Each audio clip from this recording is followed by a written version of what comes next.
71-এর পরে 72-এর যে সংবিধান, এটা মুজিব কেন্দ্রিক, ব্যক্তি কেন্দ্রিক। একজন ব্যক্তিকে সামনে রেখে আইন প্রণেতারা ভবিষ্যৎ বাংলাদেশের কথা ভাবছে। এই যে জনগণ আছে, নাগরিক আছে, তাদের কথা ভাবে নাই কিন্তু যে উনি হয়তো থাকবেন, উনার হাতে ক্ষমতা নিরাপদ যত আছে ক্ষমতা, বাংলাদেশের নির্বাহী ক্ষমতা। আপনি অনুচ্ছেদ 7 দেখেন, বাংলাদেশের সর্বময় নির্বাহী ক্ষমতা প্রধানমন্ত্রীর হাতে থাকবে। পরে এই জিনিসটারই কিন্তু মিসইউজ হয়েছে। তো সেখানে আমি প্রথম প্রশ্নের জবাবে ওটা বলবো যে আমাদের যাত্রাটা শুরু হয় নাই। আমাদের যে সাংবিধানিক প্যাকেজ 72-এর সংবিধান, সেটা কিন্তু এক ব্যক্তি কেন্দ্রিক। এমনিতেই এক ব্যক্তি কেন্দ্রিক শাসন ব্যবস্থা, তার উপরে বসে আসলো আরেকজন এক ব্যক্তি, উনিও খুব দ্রুত বাকশালে গিয়ে উনার পরিণতিটা ঘটল। অবিলম্বে বাকশাল হয়ে গেল একদলীয় শাসন। আমরা আবার বহুদলীয় ফিরে আসলাম। শেখ হাসিনা তো পুরাপুরি একটা সাংবিধানিক প্যাকেজের অধীনে স্বৈরতন্ত্র প্রতিষ্ঠা করে ফেললেন। এটা হচ্ছে দুর্ভাগ্য আর কি। এখন আমাদের কাজ হচ্ছে এই সংবিধানটাকে জনগণের ক্ষমতা প্রয়োগ, স্থানীয় সরকারে, কেন্দ্রীয় সরকারে, এটা নিশ্চিত করা এবং জনগণের ইচ্ছার প্রতিফলন যেন ঘটাতে হয়। আপনি 16.5 বছর অনেক কিছুই জনগণের ইচ্ছার প্রতিফলন ঘটে নাই, কিন্তু জনগণ আটকাতেও পারে নাই, কারণ ভোট ব্যবস্থাটা পচে গলে দুর্গন্ধ বেরিয়ে গেছে। বাংলাদেশের যে ভোট ব্যবস্থা ছিল, এমপিদের লাগাম টেনে ধরা দরকার। বাংলাদেশের একজন এমপি মানে একটা গডফাদার। সে টেন্ডার নিয়ন্ত্রণ করে, সে উন্নয়ন কাজ নিয়ন্ত্রণ করে, সে সমস্ত ফান্ডের টাকা, বিডিপি কার্ড, অমুক কার্ড, সব স্কুলের সভাপতি যা আছে তাকে দেওয়া হচ্ছে। এমপিদের এইসব কাজের বাইরে আইন কানুনে প্রণয়নে মনোনিবেশ করাতে হবে এবং সরকারের বিভিন্ন মন্ত্রণালয়ের উপর সংসদীয় কমিটিতে বসে তারা এটাকে নিয়ন্ত্রণ করবে, জবাবদিহি করবে, অন্যান্য কাজের জন্য না যায়। এটা আমার একটা প্রাথমিক অনুভূতি। এমপিরা আমরা বলছি যে তারা আইন প্রণয়ন করবে, এটা হচ্ছে প্রথম কাজ তাদের। তারা তাদের এলাকার মানুষের দুঃখ সুখের কথা বলবে, সংসদে বলবে, সংসদের বাইরে বলবে, এতে কোনো অসুবিধা নাই। এখনকার সংবিধানে যে ব্যবস্থা, তাতে একটা এমপি নির্বাচিত হওয়ার পরেই সে ওই নির্বাচনী এলাকার গডফাদার হয়ে যায়। তার কথা থানা শুনে, তার কথায় মামলা হয়, তার কথায় মামলা থেকে নাম বাদ যায়, টেন্ডার কে পাবে না পাবে, ওই এলাকায় চাকরি কে পাবে না পাবে, স্কুলগুলা কিভাবে চলবে, স্কুল কমিটির 4টার তো সে সভাপতি থাকতেই পারে আইনে, তো বাকিগুলো তার লুকরা হয়। এবং স্থানীয় সরকার উপজেলার কাছে উপদেষ্টা, কিন্তু আসলে তাকে বাদ দিয়ে উপজেলা প্রশাসন কোনো কাজ করতে পারে না, প্ল্যান নিতে পারে না। ফলশ্রুতিতে সে একটা গডফাদার হয়ে যায়, কিন্তু একটা গডফাদারে পরিণত হয়। তার অনুকম্পা ছাড়া, আনুকূল্য ছাড়া কোনো স্থানীয় সরকার কাজ করতে পারে না এবং স্থানীয় কোনো উন্নয়ন কর্মসূচিও বাস্তবায়িত হতে পারে না। জনগণের উপস্থিত ভোটের দিনে সবচেয়ে বড় নিরাপত্তা। সুষ্ঠু নির্বাচনের সবচেয়ে বড় প্রয়োজন হচ্ছে অসংখ্য ভোটারের উপস্থিতি। সেটা হইলে অনেক সময় র্যান্ডাম কারচুপি রোধ করা যায়। ভোটারই যদি না আসে, আপনি তো ধরেই নেন যে সেখানে কারচুপির দিকে এক পাপটি আগাইয়ে গেলে না। আনুপাতিক নির্বাচনের কোনো পরিস্থিতি বাংলাদেশে নাই। যুক্তরাষ্ট্রে ভাইস প্রেসিডেন্ট সেকেন্ড হাউসের স্পিকার বা সভাপতি, ভাইস প্রেসিডেন্ট, এবং সেখানে ওই হাউসটা মূলত ফরেন পলিসিটা দেখে, আন্তর্জাতিক চুক্তিগুলো তারা একটা অ্যাপ্রুভেল করে, আলোচনা করে, বড় বড় নিয়োগ করা দেখে। আমাদের দেশে একটা বিরাট সমস্যা এখন নিয়োগগুলা। এই সরকার আসার পরে নিয়োগ নিয়ে আমি ঠিক শিওর না কিভাবে কি হচ্ছে। আপনি এটা দুর্নীতি দমন কমিশন এই গঠনই হয়নি, এরা পদত্যাগ করে বসে আছে 2 মাস ধরে, নাই, কার লাভ হচ্ছে?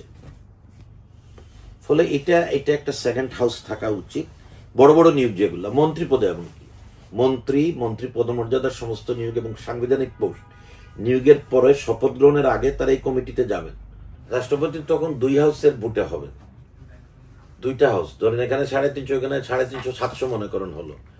আমরা তো মনে করি রাষ্ট্রপতির ইলেকটোরাল কলেজে ইচ্ছা করলে আমাদের উপজেলা চেয়ারম্যান, যদি না হয় জেলা পরিষদের চেয়ারম্যান হলো 64 জেলার 64 জন প্রতিনিধি ভোট দিল, আর একটু বাড়াই দিতে পারে। আমেরিকাতে ইলেকটোরাল কলেজ করে, ভোট হয় কিন্তু ডাইরেক্ট ভোট দেয় মানুষ, তারপর ইলেকটোরাল কলেজের নাম্বারটা কাউন্ট করে। এখানে ইচ্ছা করলে এটাকে 2 হাউসের লোক মিলে, 2 হাউসে যদি যায় তাহলে মূল সংসদ যেটা আইন প্রণয়নকারী সংস্থা, সেটা ডাইরেক্ট ইলেকশন এবং সেকেন্ড হাউসটা অনুপাতে যাইতে পারে। আর তখন তো নির্বাচনের ফলাফল সেটেলড হয়ে যাবে। ওই অনুপাতে খুব বেশি আপনার যে ইচ্ছা মতো নিয়োগ করা, টাকা দিয়ে নিয়োগ করা যাবে না। এই জন্য এটা প্রফেশনাল সেক্টরে চলে যাবে। আপনি 3 জন প্রফেশনালের মধ্যে একজনকে দিতে হবে। আপনি এখানে খুব বেশি কারচুপি করতে পারেন না। আর কতগুলো তখন কারেকশন তো হবেই। 2টা হাউসে 2 জন লিডার লাগবে, লিডার অফ দি হাউস। তো এখানে হয়তো প্রধানমন্ত্রী করা লাগবে।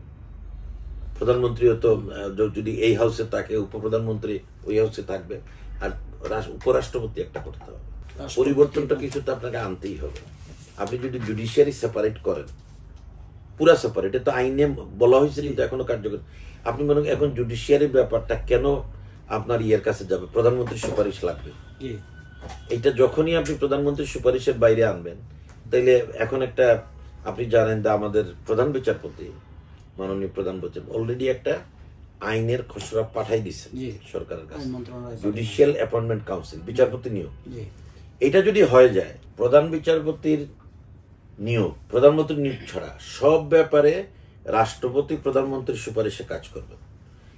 এখন কি, এখন কিছু কিছু তো বাইরে আনতে হবে, যেমন প্রধান বিচারপতি নিয়োগেটার দরকার নেই। বিচারপতি নিয়োগ, প্রধান বিচারপতি নিয়োগগুলো সরাসরি রাষ্ট্রপতির কাছে কে পাঠাবে? জুডিশিয়াল অ্যাপয়েন্টমেন্ট কমিশন পাঠাবে। এটা করতে গেলে রাষ্ট্রপতির পাওয়ার এখানে একটু বাড়বে না? এইভাবে ভাইস প্রেসিডেন্ট যে, সে একটা নিষ্ক্রিয় লোক হবে না, সে গিয়ে ওখানে হাউসের নেতৃত্ব দিবে। কোনটা? দ্বিতীয় হাউস, সেটা উনি সভাপতিত্ব করবেন। এভাবে রাষ্ট্রপতির ফাংশনও অনেকটা বাড়বে। এবং এখন যেটা কনস্টিটিউশন আছে, এই যে প্রধানমন্ত্রী, এটা আপনি জেনে শুনে একজন স্বৈরাচার নির্বাচিত করা, এটা তো একেবারে মানে এটা থাকতেই পারে না। আপনি বলতেছেন কি প্রজাতন্ত্রের সকল নির্বাহী ক্ষমতা প্রধানমন্ত্রীর উপর, এই ল্যাঙ্গুয়েজটা তো নাপাক, হুজুরদের বাসায় হারাম। প্রজাতন্ত্রের সমস্ত ক্ষমতা একটা, এই লোকটা পাগল হয়ে যেতে পারে, মেন্টাল একটা সমস্যা দেখা দিতে পারে, হঠাৎ একদিন তার চিন্তা ভাবনা সঠিক ট্র্যাকে নাও থাকতে পারে, যা হয়েছে আমাদের দেশে। আপনি তার দিয়ে দিলেন সব ক্ষমতা। সে এখন যদি বলে যে বাংলাদেশে কোনো ওসিডিসি কিচ্ছু লাগবে না, আমি একা চালাবো, আইনে কোনো বাধা নেই। আপনি সচিবের কাছে ফাইল পাঠানোর দরকার আছে? এখনকার প্রধানমন্ত্রী যদি মনে করে সব ডাইরেক্ট ফাইল আমারে দিয়া ফাইল দাস্তখত নিবে, কোনো বেটার কাছে যাওয়ার জন্য কোনো মন্ত্রী টন্ত্রী বুঝি না, বাধা কোথায়? আর ওখানে জবাবদিহিতাটা বলছে, দেখেন কত ইম্পর্টেন্ট জিনিসটা, জবাবদিহিতাটা মন্ত্রিসভা। কোথায় মন্ত্রিসভা? তার কোনো ক্ষমতা নাই। এটা ব্রিটিশ সিস্টেমে বলছে যে প্রধানমন্ত্রী হচ্ছেন মন্ত্রিসভায় সমকক্ষদের মধ্যে প্রথম, ফার্স্ট অ্যামাং দি ইকুয়ালস। তার মানে ব্রিটিশ ক্যাবিনেটের মন্ত্রীরা প্রধানমন্ত্রীর চাকর বাকর না। আর আমাদের এখানে বলছে মন্ত্রী নিয়োগ হবে প্রধানমন্ত্রীর ইচ্ছা অনুযায়ী। তার মানে কি আমাদের মন্ত্রীরা প্রধানমন্ত্রীর চাকরি করে, অথচ কনস্টিটিউশনালি তারা এমপি দেখা হয় বেশিরভাগ, একটা বিশেষ পার্সেন্টেজ ছাড়া। এবং আমাদের এরা তো আপনার মানে সমকক্ষদের মধ্যে প্রধান না, প্রধানমন্ত্রী প্রথম না, উনি হচ্ছেন বস, মন্ত্রীরা হচ্ছে সাবঅর্ডিনেট। সেজন্য এটা চেঞ্জ করে মন্ত্রিসভা সংসদের কাছে জবাবদিহি থাকবে, এটা কনস্টিটিউশনে আনতে হবে। সংসদের কাছে জবাবদিহিতা করবে ক্যাবিনেট, মন্ত্রিসভা যে সিদ্ধান্ত ক্যাবিনেট নিবে এটা ক্যাবিনেটের ডিসিশন হবে, তাতে পৌরোহিত্য করবেন প্রধানমন্ত্রী। এতদিন ছিল যে শেখ হাসিনা যা বলছেন সেটাই সরকারের কথা, তা না, তার নেতৃত্বে মন্ত্রিসভা যে সিদ্ধান্ত নিবে সেটাই সরকারের কথা, আর তার জবাবদিহিতাটা হবে পার্লামেন্ট। এই কারেকশন গুলো লাগবে। এখন কনস্টিটিউশন কমিটি কোন লাইনে যাচ্ছে আমি জানি না, আমি এগুলোই বড় প্রবলেম বলে দেখি। কনস্টিটিউশনে আপনি যদি বলেন যে প্রধানমন্ত্রীর কাছে নির্বাহী ক্ষমতা থাকবে, তাহলে মন্ত্রিসভায় উনি যদি আলাপ নাও করে সরাসরি কোনো ব্যবস্থা নেই, কোনো আইনের কি বাধা আছে বলেন? তাইলে তো এই মন্ত্রিসভা তো এই জবাবদিহিতার কারণ নাই, তাই না? আপনি কি মনে করেন যে ইন্টারনেট যে বন্ধ করা হয়েছে মন্ত্রিসভার সিদ্ধান্ত? এত বড় একটা সিদ্ধান্ত। আপনি জানেন এই বন্ধের কারণে এখন পর্যন্ত অনলাইন ব্যবসায় সারা পৃথিবীতে বাংলাদেশি পোর্টালের মালিক যারা আছেন জানে, অনলাইন আপনার মানে বিভিন্ন ইনস্ট্রুমেন্ট যারা ব্যবহার করে, ইনস্ট্রুমেন্টালিতে আছে, এখন পর্যন্ত আমরা কভার করতে পারিনি। এটা ভয়ঙ্কর সিদ্ধান্ত নিয়ে নিল বন্ধ। আমি তখন সিঙ্গাপুরে কয়েকদিনের জন্য গেছি, দেশে কোনো যোগাযোগই করতে পারি না। আমাদের যারা শ্রমিক শ্রেণীর লোক বিদেশি এয়ারপোর্টে নামছে, বেরোতে পারে না, কারণ অনলাইনে ইন্টিমেশন যায় নাই। সে একটা টাইপ করে যে ইন্টিমেশন দিবে সে জানে না, তাকে এয়ারপোর্টে আটকাই রেখে দিচ্ছে। ভয়াবহ পরিস্থিতি। সেখানে কোনো মন্ত্রিসভা, Sheikh Hasina did not care cabinet. এখন আরেক শেখ হাসিনা ভবিষ্যতে যে তৈরি হবে না তার যেহেতু কোনো গ্যারান্টি নাই, এগুলো অ্যাড্রেস করতে হবে। যে এই যৌথ দায়িত্বশীলতা মন্ত্রিসভার কাছে, মন্ত্রিসভার ক্যাবিনেটের কাছে যে আপনার জবাবদিহিতা, এগুলো খুব অ্যাড্রেস করতে হবে। আরেকটা জিনিস আপনি দেখেন, এই মন্ত্রিসভার ক্ষমতাহীনতার কারণে এবং প্রধানমন্ত্রীর একক, সেই তো ভাইরাল, আর কেউ তার কাছে ভাইরাল না। আপনি তো অনেক মন্ত্রী অফিস করতো না, খুঁজলিয়া দেখেন। এনাম নাগে একটা স্বাস্থ্য প্রতিমন্ত্রী ছিল, ও সাভার থেকে সচিবালয়ে 7-8 দিনের বেশি আসে না, 2 দফা মন্ত্রী ছিল প্রতিমন্ত্রী। শেষের দিকে কয়েক বছর তো আমাদের অর্থমন্ত্রী যে লোটাস কামাল, উনি সচিবালয়ে যান নাই, 4 সচিব চালাইতো অর্থ মন্ত্রণালয়। এইটাই হলো আপনার গভর্নেন্স। এই প্রধানমন্ত্রী যাইনা শুনা সংবিধানটাকে তছনছ করছে।